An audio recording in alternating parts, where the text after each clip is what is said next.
Hello and welcome to Inspire the podcast with Nicola Wills. I am so excited. Literally, interviewing these next guests is my dream come true. Now, a disclaimer. Stuart and Francis, you're about to hear from, are my absolute best friends in the whole wide world. They are my ride or dies. We spent a whole of our 20s living together. But for me, there is nothing more inspiring than seeing these guys grow to what they have created. And it was just the biggest honor to get them on here today so you can hear from them and hear some of the stories that obviously I know that I've lived and breathed with them, but that you can hear firsthand and go, oh my gosh, I can't believe they went through that and they've come through it, and now look at them hitting in excess of 1 million all over social media. So before I do go into chatting with them, let me just share their bio with them. So Stuart started his career in theatre, starring in Starlight Express, The Rocky Horror Show, and Andrew Lloyd Webber's Aspects of Love. Francis has appeared in 4 West End shows, Singing in the Rain, Legally Blonde, Elf the Musical, and Dirty Dancing. Now, we all met at the same stage school, Arts Educational. The boys then went on to their first date in the 10th of January 2010, which is over 13 years ago, and they are still growing stronger and stronger, and they are now a happily married couple. After 10 years in the performance industry, Stuart and Francis built a multi-million-pound business online. Now, lockdown hit, and only 3 months after that, Stuart's dad died. And it made them really realise the importance of family, so they wanted to start their own. The process started in 2020, and baby boy Rio was born on November 2021, exactly 2 years to the very month that Stuart's dad passed away. Now they share their story online and have in excess of 1 million followers over all social media platforms. And to top it all off, they're expecting their second baby in September. So please welcome to the show, Stuart and Francis. Woohoo! Gosh. Where did it all begin? Right. Well, also, I just want to say it's so wonderful hearing your bio back. Like the whole million thing sounds so good when someone says it back to you. So both Stuart and I come from very different parts of the UK. I grew up in a little village in Wales, actually, and I have foreign parents. So my mum's Dutch, my dad's Norwegian, and I'm one of 4 boys. And I would say I had a very eclectic upbringing. And when I try and explain it to people, I'm like, this maybe seems a bit bizarre, maybe a bit hippie, but it was the most enriching, fabulous childhood. So my parents work with special needs people full time. They were volunteers. It was live and work for this passion of working for this college. And we were very much living amongst that as kids. And it was just the most incredible education growing up, watching the way my parents worked with these special needs people. And I think what I really learned is they just have zero judgment of people, and that's something I really respect in both my parents. And yeah, I went to a normal Welsh school. I learned to speak Welsh at school, so it was kind of normal school, and then home life was kind of very fun and very eclectic. But yeah, that was my upbringing, and I found performing in my kind of mid-teens, and that's kind of what drew me to London by the age of 16. As soon as I was watching musicals from a very young age and always loved it, but as soon as it clicked, I'm sure both you guys feel exactly the same. As soon as I knew exactly what I wanted to do, my head was completely obsessed with it. And yeah, I ended up in a London stage school at 18, which you both went to too. Yeah. And so I'm from Hayes and Harlington, massive. And I had the same kind of, obviously different upbringing to Francis in terms of the town that I was living in.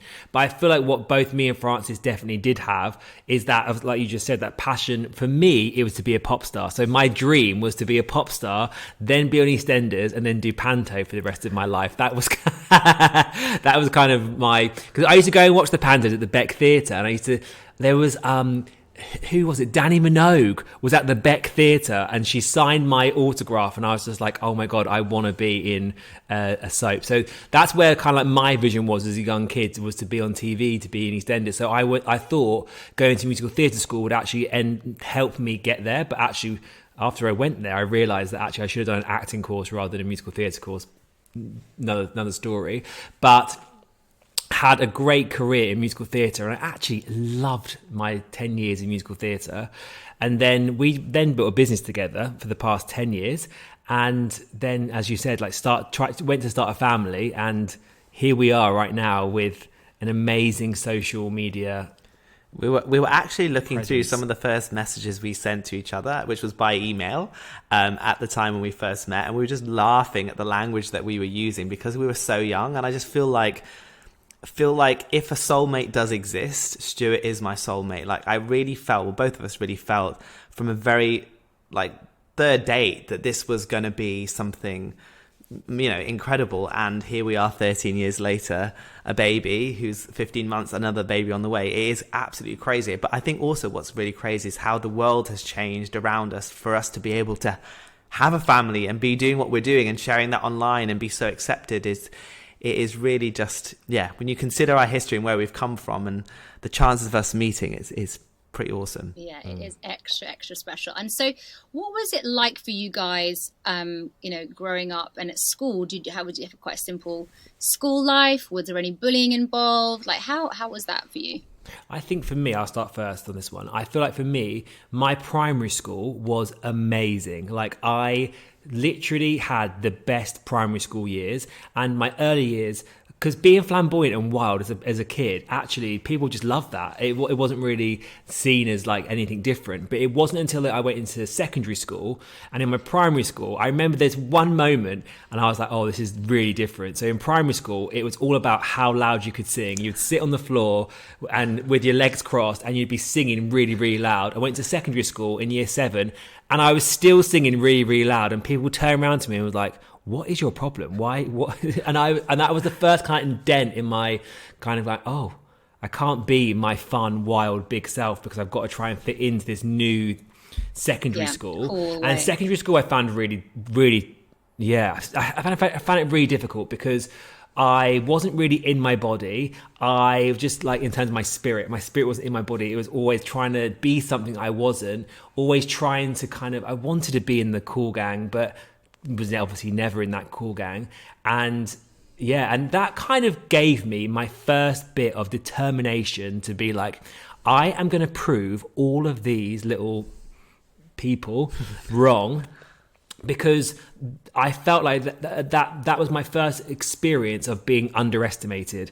And that was the thing that for me that has driven me my whole career in, you know, later life, is being that people always used to underestimate me, and I'm like, why do they do that? And so then obviously it's given me the fight and the drive and the determination. So although at the time it was really not a nice experience, it has definitely shaped me into the person I am now. And I have to, you know, give a lot of my attributes to those kind of like early stages in my secondary school. And then I went to musical theatre school, which was just literally, I could be myself. I was allowed to be elaborate. I felt like I found my people. And I've kept a lot of my closest friends are from that moment, because I really found like it kind of was an experience where people for the very first time in my life understood me, accepted me, and I never let those people go. I'm just like, I want to keep you close. And then, I've just loved it. I can really relate to that power and that determination, and it definitely comes from having to fight for, you know. And I got told recently in a therapy session of mine that, you know, and I for the first time fully accepted that we grew up in an unfair time. It was unfair to be gay at that time because there was absolutely no talk, there was no confirmation, there was no positive representation. So I found in primary school, I was a very quiet child, very kind of, you know, dreamy. Maybe it kind of, if I consider the way I felt, it was very lonely, actually. I didn't know how to navigate the way I was feeling, and the way I dealt with it was just to suppress it. So I remember being on the playground at 9, and my mum could gauge that I was a sensitive and different child, but I liked to be, you know, flamboyant and perform. And she sent me to ballet because that was one of the options in our area. And I remember being absolutely petrified at the thought that anyone in primary school would learn that I was at ballet. So if you can understand a 9-10-year-old boy already learning to suppress, to hide, that really is something I kept, you know, into my 20s. And I remember being on the field and this boy being like, "Do you go to ballet?" And I was like, "No." But like, just it was just I didn't want to admit that I was I was dancing. I mean, come on, what a thing to go through. But what happened then at secondary school is I found this determination and power that I didn't know I had. So I went from an average student to a straight A student. In year 11, when you're getting A's, when there's certificates being handed out for attendance and attainment or effort, I was the only boy on the stage still getting those because I just threw myself into my work. I was aced every exam, and that was my power, was to prove everyone wrong and to absolutely go full throttle at everything I did. And that philosophy has carried me to where I am right now, but I'm kind of learning in my kind of 30s that actually, you don't have to go that full out. And that power that I kind of discovered at that time in secondary school was, it really has carried me through to where I am today. However, I was absolutely bullied. I remember being followed around by these, when I think back at these two people right now, they were like two not very good looking twin boys, and they were following me around like 5 steps behind me going, gay, gay, gay, gay boy, gay boy, gay boy. Wherever I entered, every room I entered, people would look at me, they would laugh at me. And the hardest thing is that at that time I actually didn't know I was gay, so I was being called gay, which I didn't know I was. So it was a kind of a very confusing time. So same thing happened to me when I went to drama school, and I was finally allowed and accepted myself that that's maybe what these feelings were. Everything was making sense. Oh my God, it's making sense. When I was looking at all these like cartoon books and there was like half naked cartoons, why was I finding that really sexy? Oh, okay, that makes sense. Yeah. So I got to this point where, drama school, I just was like, felt a lot freer. Yeah, of course. So let's skip to drama school. And that's obviously where I met Stuart. And Francis is a few years behind us, weren't you, in our like stage school journey. And so, Stuart, when we started stage school, you were a straight guy having relationships with girls. When did it all change? Tell me. Yeah. So I feel like when I went to, it's so funny when I think about myself as straight. That's hilarious. I went to... That actually was a question. When we arrived at college, it was the first question everyone asked you, are you gay or straight? I said I was straight for a week. And then you go like bisexual, and then you're like, oh, actually, I'm fully gay. I just feel like it was very early on in my first year when I had my first kiss with a boy, which was like the most liberating. It was like unbelievable. I got all like tingles down my back. I was like, oh my God, this is incredible. And I fell in love instantly, straight away, as you do. But then after that as well, because I don't think any person, especially of that generation, of our generation, wanted to be gay. It felt like it was going to be a hard life. It was not going to be easy. My mum was always saying it might be lonely or whatever. I think that was her biggest concerns. And so I obviously tried not to. I battled it for a whole year of maybe even longer into my second year of drama school, because I didn't allow myself these feelings because I didn't think it was right, and because I just really battled with it. So I would have a kiss with a boy, and then I'd kiss a girl, and then I'd kiss a boy, and then I'd sleep with a girl, and then sleep with the boy, and then I slept with everybody. The first year of the drama school was fantastic. I was so horny. Horny 17-year-old like showing up, and then we're all there in leotards being overtly sexual about absolutely anything and everything. And it was just, I think we all started, and it was like all the boys, it was like 20 girls and 20 boys, and like there was 20 boys and one of them was gay. And by the Christmas it was like 3 were straight and the rest were gay. It was just like the most wonderful thing that actually people were stepping into their actual like selves. It was so nice. And so Francis, share with me your like coming out experience. So like mine was kind of a bit you know that phrase, by osmosis, it kind of like seeps in. It wasn't like this like set moment, but I remember being like walking down the high street in Chiswick with my friend, and we were chatting away, and she just looked at me and she went, do you like Nicholas? And I looked at her and I went, maybe. And it was the first time I'd ever just allowed myself that I liked a boy. I mean, I didn't fancy Nicholas, but it was just like, I felt like she was going, oh yeah, it's okay to be gay. And I was going, yeah, that's the way I am. So it was like kind of, that's what happened. And then I started to feel kind of a lot more at peace with the fact that I was gay. And I know this is funny, but I used to secretly watch gay porn before these moments, and I always used to feel so guilty watching gay porn.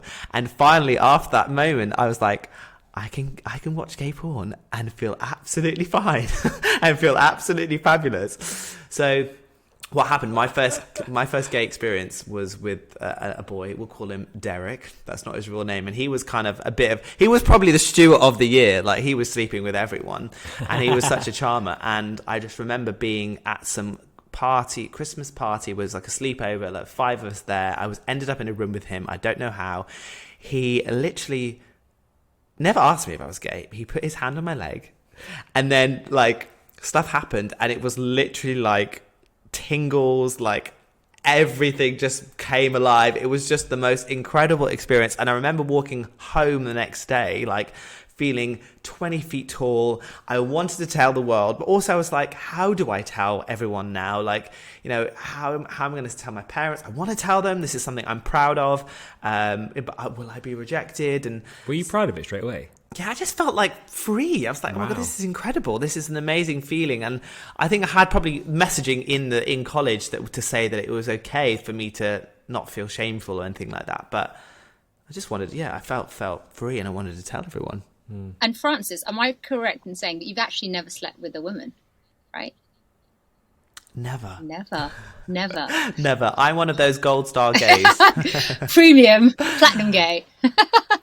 Yeah, premium platinum gay. Never been with a woman. Oh my I've kissed girls on stage in character, playing a part. Yeah. But that's as far as I've been. I was afraid of that, to be honest. I remember like in like at sixth form, people like opening the magazine. I hated this question. They'd be looking through a magazine and they'd be like, who do you fancy? And I'd have to pick someone, and I didn't fancy anyone. Do you know what I mean? I hated those questions. Like, Stuart was a little bit more fluid, shall we say. So obviously we're in our little we're in our little arts ed bubble, which is just this place of total acceptance. And then how did you then go about, sharing it with your family? Because obviously when you go back to Wales or you go back to Hayes, it's a different life. I really, really remember, because we all wanted to be pop stars, didn't we? We were in our teenage years. And I remember you had to look a certain way, you had to be a certain way, everyone was stick thin, everyone had Peter Andre abs, and they were straight. They looked like Barbie and Ken dolls, basically. Like, that was the era that we grew up in, and you were straight, and that was it. And so everything that kind of we wanted to be was so far out of that. And that's obviously what our parents grew up in, even more so. So how did you then go and share, like this liberating experience with your family? What was it like? I had the feeling that from things I now had put together looking back, that my mum would be absolutely okay with it. There was a time when I was 10 years old that I was at the airport, and I remember it so clearly now. I saw 2 men kissing, and it was just the most, like, it hit me like in my chest. I'd never seen this before. I didn't even know it was a thing, that it existed. And I remember, after that holiday, talking to my friends, oh my gosh, I saw 2 boys kissing. And my mum being, you might be gay. She said, you might be gay. And I looked at her, and it kind of shut me up, basically. And what she was saying is, don't judge, because that could be you. And really, what she was probably applying, that probably is you. So I kind of had these messaging, things that I knew that she would be okay, but obviously you don't really know. My dad was a bit unsure about, he's the typical male person. And so my parents were really into Friends. So I decided, and I started to get into Will and Grace, which is a similar kind of comedy series. So I bought them a box set of Will and Grace to enjoy, and they were loving it. They were watching all the episodes, and my little brother was loving it too, and he was about 10, 11 at the time. So that was kind of a tryout. I was like, well, if they're watching Will and Grace, they're watching, this is a gay sitcom, surely they're going to be okay with a gay son. So I had that first sexual experience in the Christmas time, and by Easter I was like, right, I'm ready to go home and tell my parents that that I'm gay. So I was staying there, and my brother was in the room at the same time. He was 10, 11, and I just said to my mum and dad, do you mind if I speak to you alone? And I can just remember my parents just looking at me like as if they knew something was coming. And then my little brother was in the room, and they were like, Yori, you need to leave the room.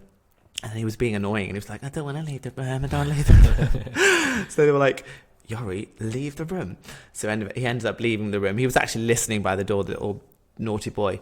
But they were sat on the sofa, and I was looking at them, and I just couldn't, like, I couldn't get the words out to say, I'm gay. So I put it in a question form, was like, I'm gay, right?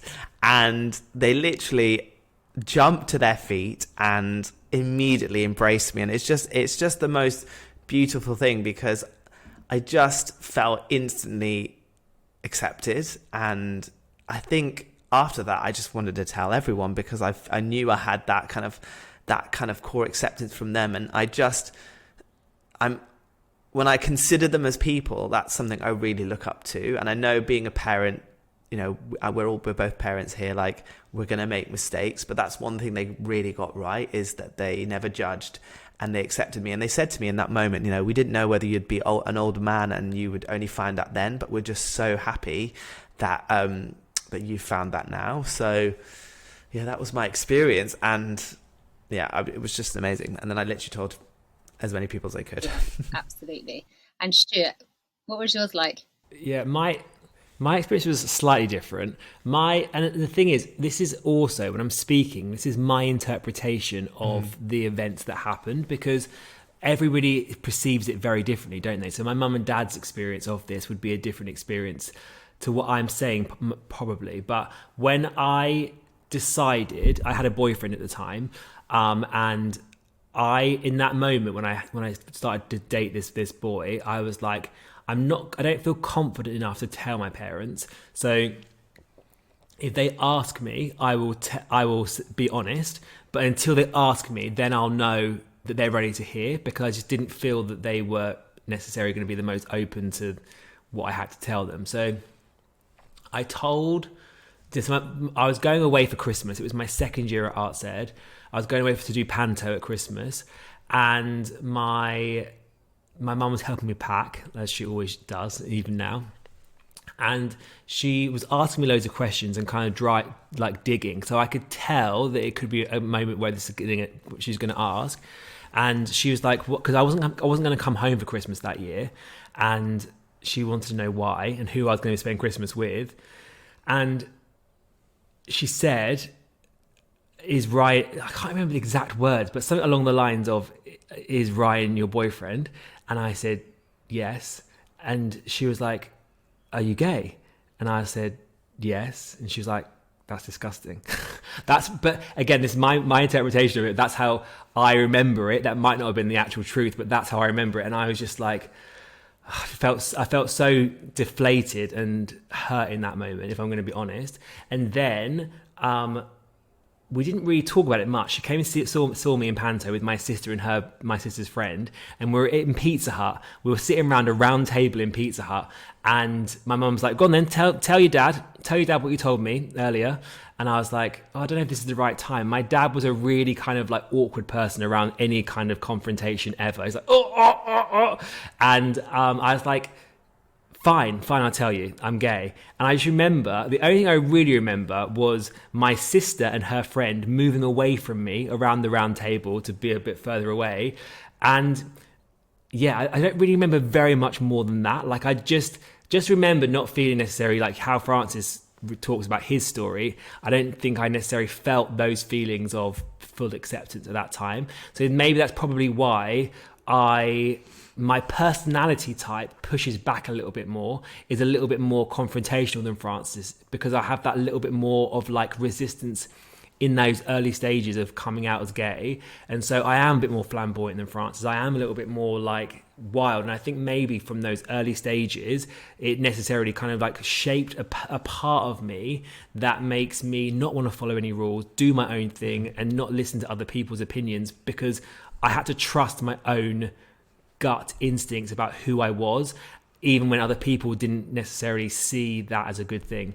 And having, being older now, and I've read actually some books about, the gay kind of, how this has all kind of come around in terms of the acceptance that we see today. But back in those days, when my mum and dad were growing up, you have to remember, you could go to prison for being gay, and people were being locked up for being gay.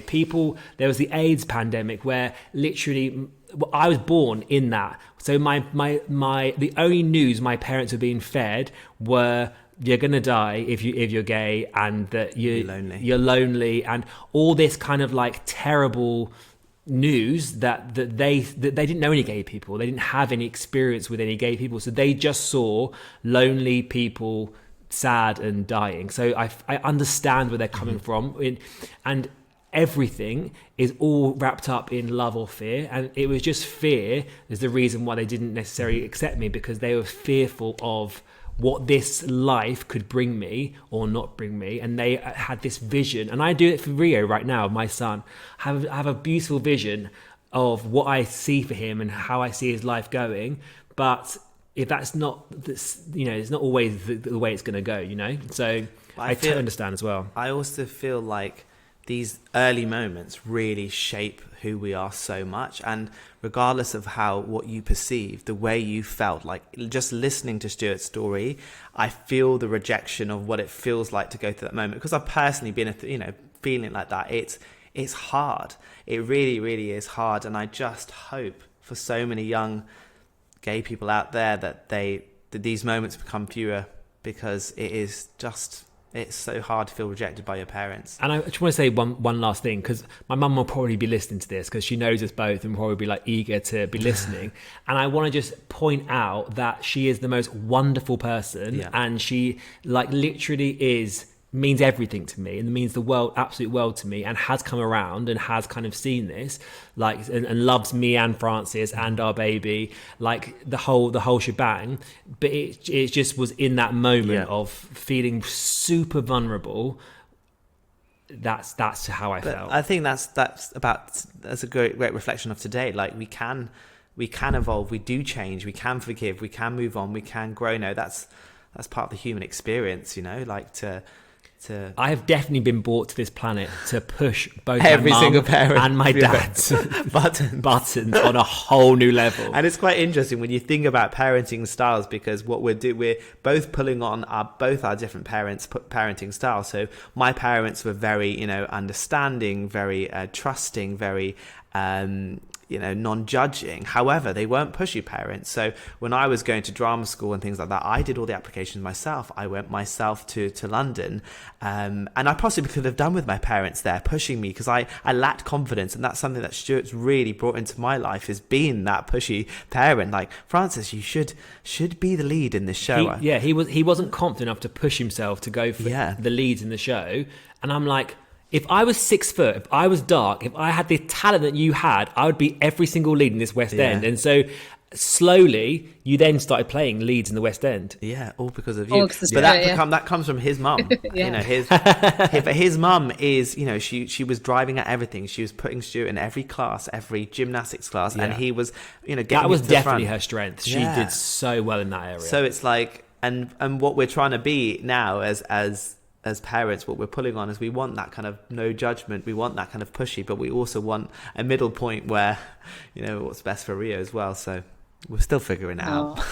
You're doing an amazing job. And so, touching on our parents, so obviously your dad Stuart, the amazing Clive Armfield, we just love him so much. Would you say that was probably one of the toughest times in your life? No.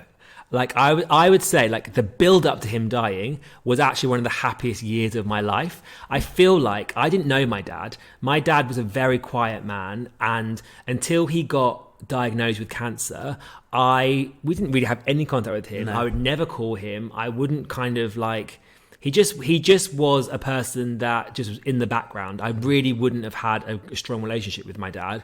My dad got diagnosed with stage 4 bowel cancer, and it literally was the most enlightening year and one of the best years of my entire life. It sounds so crazy, but my dad moved in with us and we looked after him.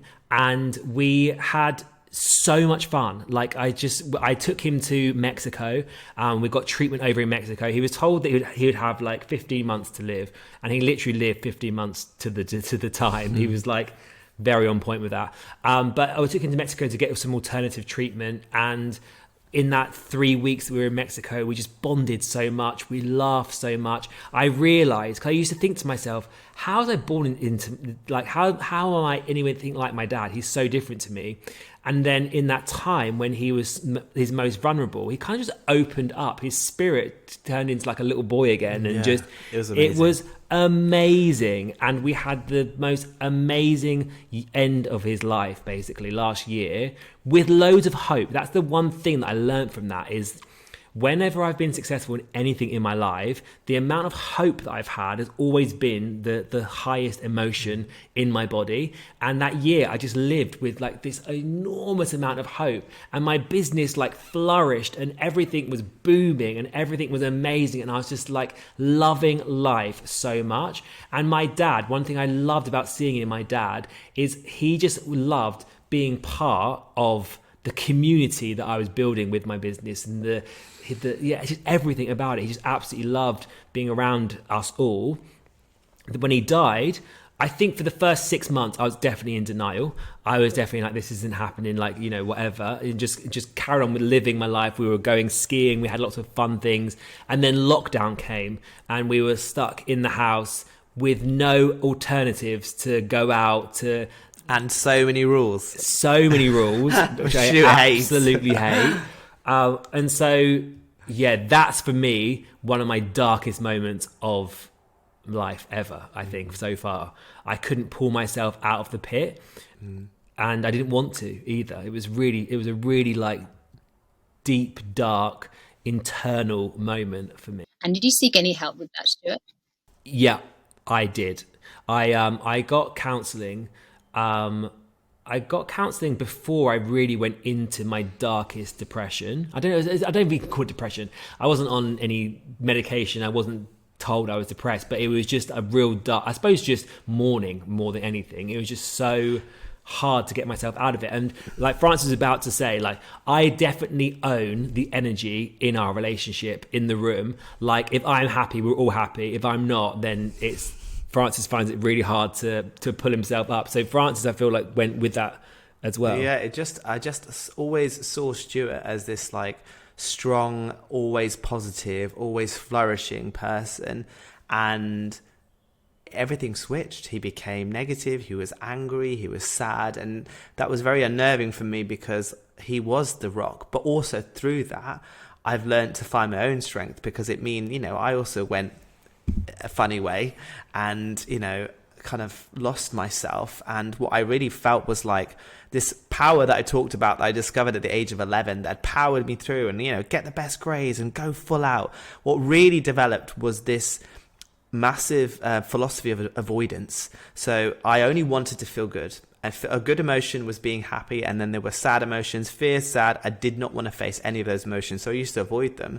But if you avoid something too long, that's when anxiety builds up, and it's like a pressure cooker. And it just got to the point where I literally couldn't avoid it anymore. And I kind of followed Stuart's footsteps and started my own therapy journey kind of during the pandemic. And that's been absolutely transformational for me, just to go back to all those young child moments and speak to my inner child and younger child and just say, you're going to be okay, and it's okay. And just, yeah, it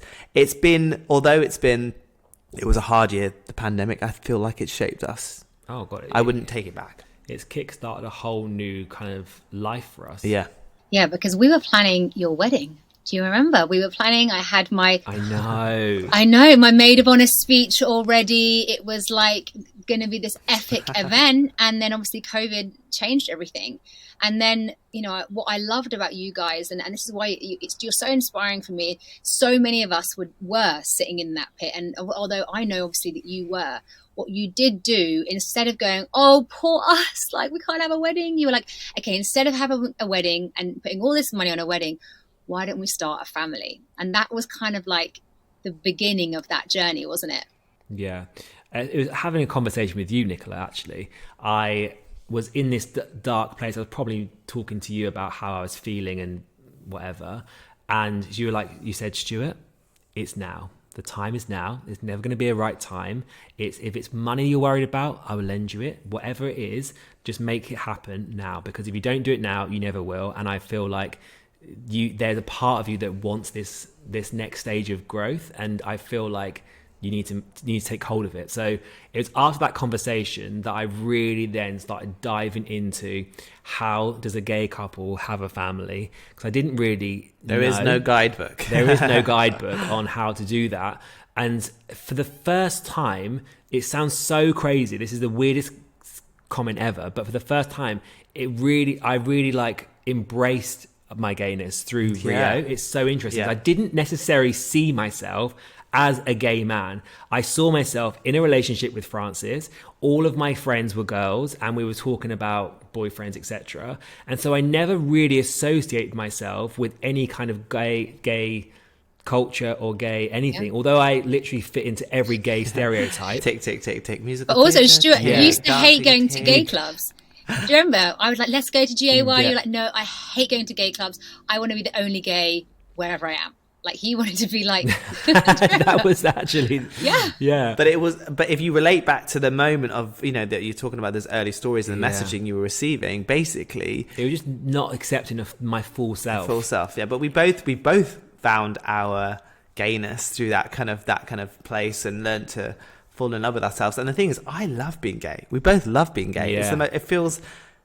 and when people say, oh, it's a choice, whatever, I'm like, honey, I didn't choose, but it's this feeling. I love the relationships that we can have with women, and both Stuart and I are the biggest champion of women. We just love strong, powerful women, but also being a man, like I just feel very happy in my own skin. Yeah, agreed. But going back to what you were saying about the starting the family situation, so we started to kind of research what was going on, like how we can do this, and it was actually the lady who came to our house to write my dad's will when he was in his last year. She said, I know a gay couple that I could put you in touch with that have just had a baby via surrogacy.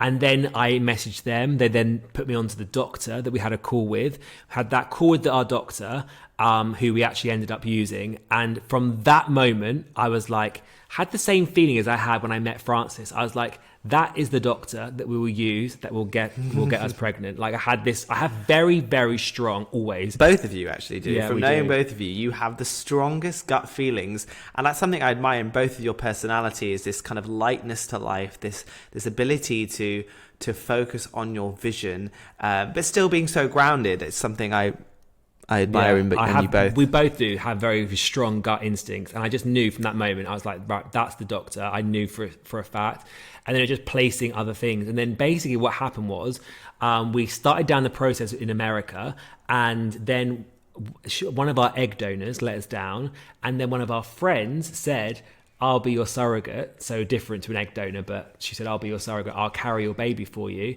And then that's how the process started, with using one of our friends to carry our baby, which is now Rio. We flew her to America and had the best time ever. It was amazing. And then obviously Rio was born in 2021, literally 2 years to the exact month that my dad died. So that for me in November. It is crazy because the way everything works in our relationship is Stuart comes up with the vision. He sets the tone. He's like, this is where we're going. This is what we're doing. And then I'm better at the day-to-day kind of working out. I just get overwhelmed at the thought of like having a baby. But tomorrow we're going to do this. So, what he achieved in having a baby within 15 months of making a decision during a global pandemic when you really couldn't travel anywhere was quite remarkable, really, when you think about it. I know, it is pretty impressive. Francis, how did you feel about... Because obviously Stuart is like the vision caster. Like, I want to have a baby. We want to have a baby. And then were you like, yeah, okay, cool. Like, did you feel established? Because I feel like even whether, you're a gay couple or a straight couple, you never feel like you're ready. And I guess with you guys, it's so much more of like a decision. It's way more calculated rather than let's just have sex and see what happens. So, once you'd made that decision, how did you feel? I didn't really think much about it. I kind of just let myself get carried away with the baby train. And when I look back and now how I feel being a dad and how much it's changed me as a person, and it's just been the most incredible year of my life. There's so much I didn't consider. But that's the kind of way I work really as a person. I kind of figure it out in the moment. I'm much better like that. But I must say there were probably times where I maybe thought like, you know, am I ready for this? Like, is this the right time? Like, and I was going through some stuff myself in that time as well, and during the pandemic. So, but I probably drowned out those feelings and those questions. If I had that feeling, I probably wouldn't have voiced it. But as Stuart had always said, I felt like he was like, I know this is the right thing for you. And you're right. It really was the right thing for me to start a family and for us, you know, so. And I think that the main feeling that I was looking to get out of this whole experience again was that feeling of hope. Yeah. And as soon as I got off that call from you, Nick, I had that feeling of hope back of like, oh my God, this could be something so exciting for me and Francis to strengthen our relationship and to grow again. I just was so excited about that. But when we were in the process, it was the most exciting thing because obviously we traveled to Mexico and took Sam and her family with us, and we started documenting it. And I love creating content and sharing our stories. So I just got involved in that kind of creation, and it was an amazing time. And obviously the reality hits you. I remember when he was born, and then Sam's obviously giving birth to him, and then we're there, and then Sam left, and then you're like, shit. The reality is now that we have got to take him home. And I know maybe many dads feel like this, but you know, we don't carry the baby. You know, you maybe feel like you've carried the baby for 9 months, you've got some sort of connection. But I know a lot of women also have felt the same, like, what on earth do I do now? So it's very different. So in that moment, in that first moment for me, I was like, I've got this, I can do this. I knew I had pure certainty that I was 100% going to be absolutely fine. It was the birth situation I was scared of because I had no control over that. As soon as I felt like I had my control back, I was like, we're going to be amazing dads. We're going to shape this person, whoever it is, into the most fun, full of life kind of person. And I'm so excited. So I had that full certainty that I was going to be great, but I do that about everything in life. That's a good classic example. He thinks he's going to be great and then is surprised when he isn't. I don't think I'm going to be great and then surprised when I am. Yeah. So that's what a perfect relationship though. So guys, obviously then, you know, Rio is born, and that's really, you know, kind of, I remember halfway through the pregnancy, you were like, right, let's document this on TikTok. Let's really openly share this. What was the drive behind that? My drive was I went onto social media as soon as I got off the call from you and was trying to find people that I could ask questions to. There was no one in the UK at that time. It's definitely changed now, but at the time, there was no one I could ask any questions to whatsoever that had a kind of social media presence. And so I started reaching out to people in America, and I didn't really I heard back from a few, but then not really that kind of transparent and helpful really. And so I basically decided that I want to be the voice for people that want to start a family as a gay couple, that can message me on social media and I will get back to them and I will be as helpful as I can possibly be in my power.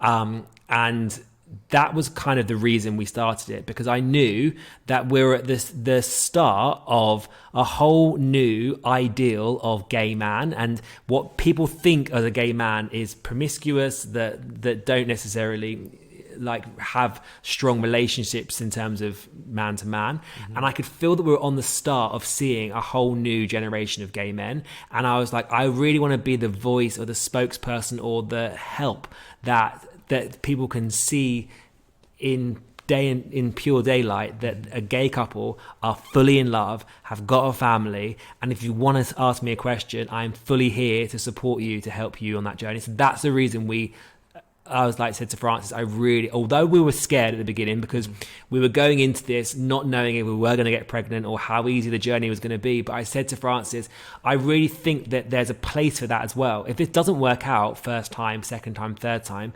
there's also a space online for people to go, okay, that's fine. It didn't work out for them first time. I can see the progression and now they've got the baby. Because I didn't have a single doubt in my mind that we wouldn't have a baby.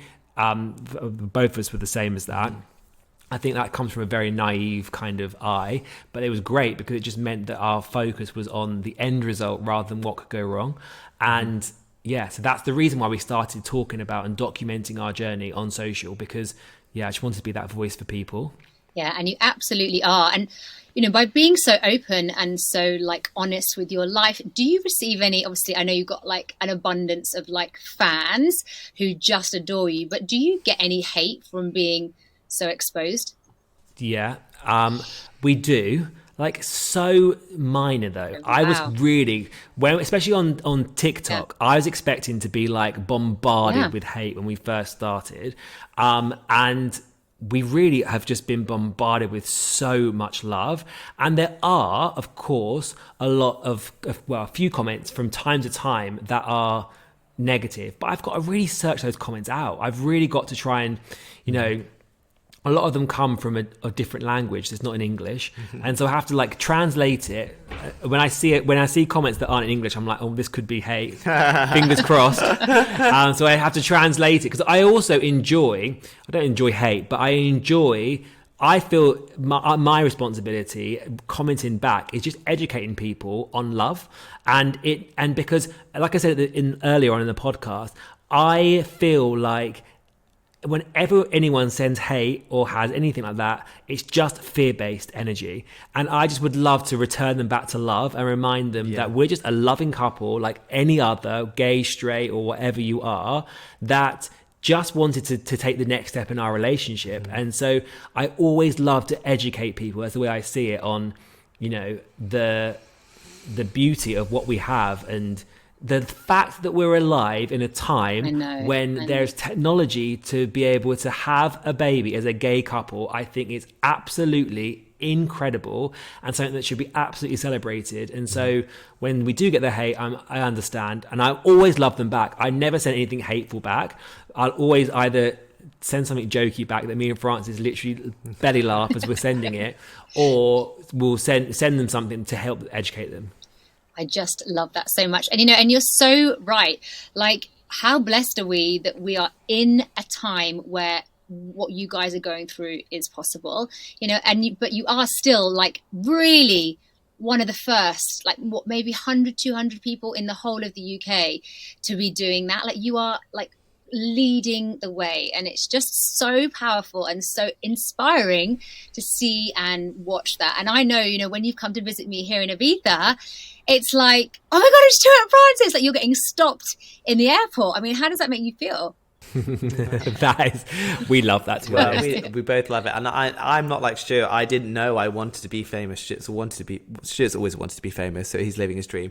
But I'm like, oh, I like being, I mean, not famous quite yet, but that kind of feeling of recognition. And I think, and also people are just at all ages as well. It really baffles me. Like, it happened yesterday, and they were like 12. Yeah, we walked past. It was actually quite intimidating. We walked past this group of 12-year-olds, and they were like on their bikes. They were like, outside a chicken shop in Rice, and I was a little bit nervous walking past them because I could feel they were staring at me. I was like, oh my God, please don't try and fight me right now. That's in my inner gay, the young gay is like, oh please, the shield's up. And then one of them shouted out, "Oi, are you on TikTok?" And I was like, "Yeah, we are." He's like, "Oh my God, I love you, I follow you." I was like, "Oh, thank God." We're not going to get beaten up. Oh, amazing. Yes. Yeah, we have a massive following of over 65s as well who love our content. So it's all ages. It's amazing. And so, guys, with coming to the close of this podcast, with every single guest, I am always going to ask them the same question. And that question is, what would you say to your younger self? What advice would you give them? I would just say that fabulous person that you have inside of you, don't dim that light for anybody, because I know when you are growing and you're in your teenage years, you're not necessarily going to feel like you're allowed to be who you are. But that person that you're trying to dim is the person that is going to show you the best life ever. So just follow. There's two voices in your head: the voice that is the human, and the voice that is the spirit. And just follow the spirit's voice, the voice that is like abundant and fun and loving and only knows joy. Because by following that voice, you will absolutely come to and have the life that you've always dreamed. Love that. I would say you are enough. You are enough. Everything is going to be so fabulous for you. Just trust it, relax, continue what you're doing, but just don't be afraid. Stop being afraid, because everything is going to work out and you are going to meet the most incredible guy. He's going to change your life. You're going to have a family. You're going to have all these wonderful things. And yeah. Can I just say something on that point? Because I was just like in my head, just thinking about if I was speaking to your younger self. Yeah. Because obviously we've spoken loads about what would you say to him? This experience. I feel like the number one thing that would have held you back, that you've really worked through over these past few years as a young boy, is the fear of what other people thought of you. Yeah. That used to literally like cripple you to the fact that you would like have like shaking and about speaking about certain things. Yeah. Do you remember what I'm talking about? And so I feel like letting go of what other people think, and I think what's happened over these past few years for you is that you've had this void, like for me, not bigging myself up, but just constantly breathing belief into you, that I've just seen you just open up. It's been so nice to go from that person that was like Francis at the beginning. This is how much of a change I've seen in Francis. When we first started dating, I used to always record myself because I thought I was fabulous in my leopard print onesie, and I'd film Francis for literally a second, and he would literally be angry at me, like, because he didn't want to be filmed because he had no confidence. And so to see him now constantly filming himself, I always think to myself that it's just so nice to see the growth of belief in yourself. Sorry, I just wanted to say that one little bit, because I've just seen so much growth in you. It's so like, nice to see. It's just, I feel, although I'm so connected to that younger self, I am like a changed person because of the work I've done on myself. And all I can say is if you've never done therapy, it's something definitely to explore, because it's been the most incredible thing for me. And what I just feel like is so equipped to help Rio navigate certain things and navigate this world. And he will get questions, why have you got two dads, and why, and I feel like we're the best people to help him navigate that question, because we understand what feeling different feels like, and that's why we wanted to start a family, because we'd worked on ourselves. We had this philosophy for life of having fun, going on adventures, like seeing the best in people. And that really is, like, sometimes people say to us, you're exactly the same in person as you are online. And that's like, that is the way we see the world. That we are just like wide-eyed young boys still just having the best time. And I just can't wait to take our kids along with that. I know, with the next one due in September. I cannot wait. I know. So guys, it has just been the biggest pleasure, and I know that everyone listening to this is going to have taken so much away from that. You are two truly magical human beings. Rio is a very, very lucky little boy, and I just love being the bestest girlfriend in the whole wide world to you guys. So thank you so much, and we will see you all soon. Bye guys. Bye. Bye.